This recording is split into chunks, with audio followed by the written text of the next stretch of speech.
know about the primary education sector in India. You had earlier spoken in the inaugural session of WS 5th edition. Just wanted to know your perspectives of primary education. Primary education is the most important thing in the whole of the education system. But in India, in the public sector and in most parts of the private sector also, the primary education in the country is not good. We have seen various surveys in the government sector also, in the private sector also, which have said that the students of the 5th class, they can't read up to the level of the 2nd standard student.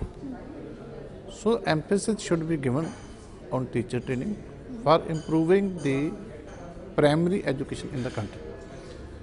And the major factor in the government sector is in government side, we take child at the age of 6.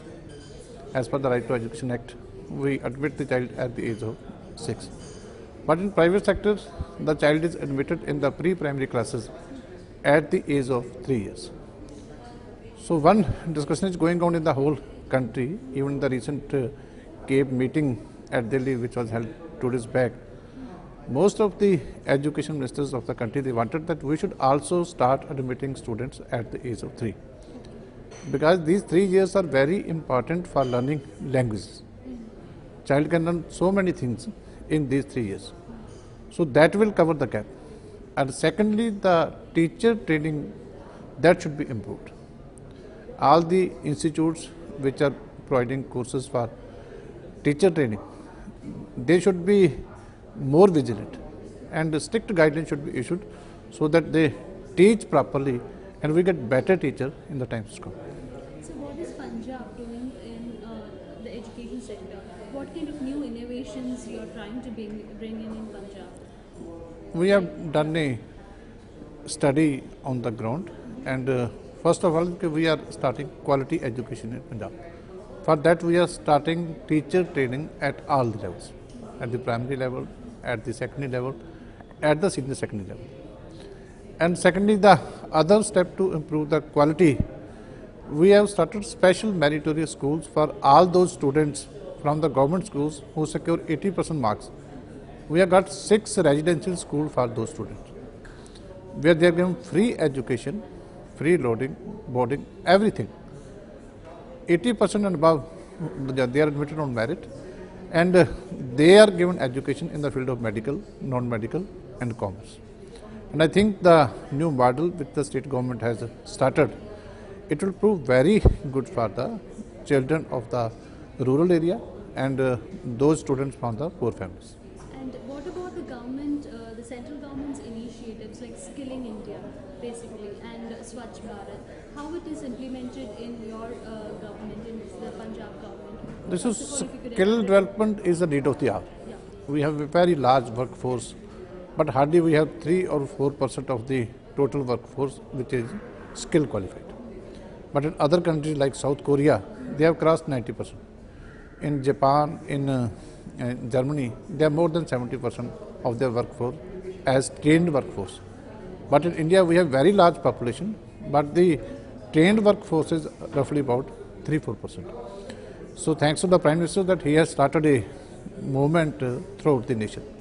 And the Punjab Chief Minister, Mr. Prakash Singh Badal, he is heading the team of Chief Ministers who have been deputed to frame policy for the skill development.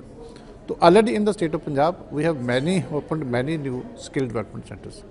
We have started vocational education in schools, in 400 schools this year also. Next year we will add some more schools, because this is the need of the hour. There is a gap between what the students are being taught in the colleges, in the professional colleges, in the engineering colleges, in the polytechnic colleges, and what are the demands of the industry. So the basic need is that we should link the education with the industry. Students should be given such training so that they get employment immediately after completion of their degree. And what about the steps like to enhance technology in education, because IT enabled education is now everywhere, maybe in higher education. So in school education we have formed a society called ICT, information and communication technology. And with that, we have started computer labs in all the schools, all the secondary schools and senior secondary schools of the government. Secondly, we are having an EduSet system. We have connected 3,800 education institutions through the EduSet system. And we are going to expand this communication further, where we take regular classes online through that EduSet system. And that has helped our state in a number of ways. So you've attended the 5th edition of World Education Summit, and we have a plethora of experts from various from primary principals, school teachers. How do you see WES as, how it helps as a catalyst for the education sector? Therefore, I must compliment ELETS for organizing such a great summit, World Education Summit 5th, which has provided a platform for the policymaker, for all the stakeholders, for the eminent educationists, for the bureaucrats, that all of us should sit together and discuss what are the problems, what are the challenges, and what are the solutions.